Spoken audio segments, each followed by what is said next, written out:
Assignment 1 Discussion, Participatory Needs Assessments. This is a course in community-based development. The goal of the first assignment is to determine community need from their vantage point. As donors or NGOs or as human beings, we're all guilty of assuming that what we know is best. But what may be best for us may not be best for another person in another culture. As development practitioners, we need to understand their perception of their need. Why participatory needs assessments?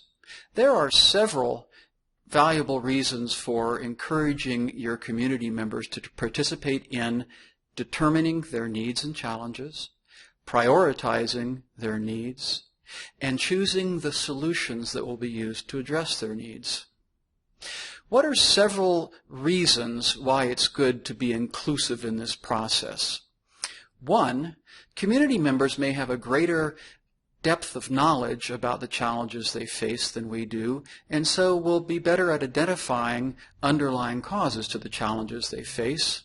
And two, if they're engaged in the process of needs identification and feel that their voices have been heard, then they will develop a sense of ownership of the process and the outcomes.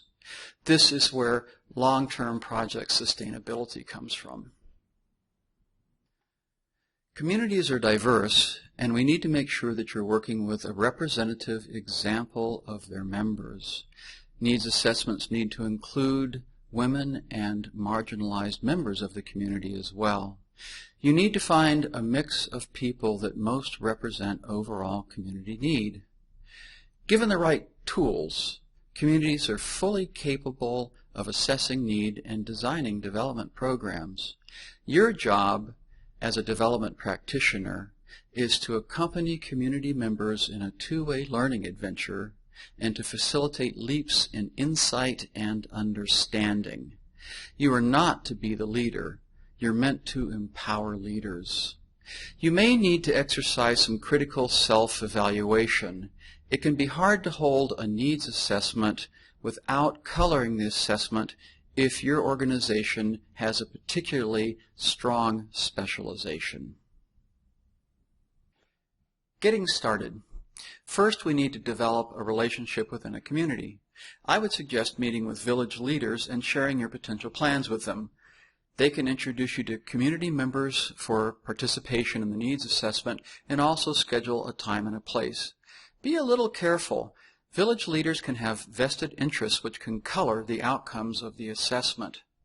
Next, go to the Download Documents page and download the documents on the 10-seed needs assessment.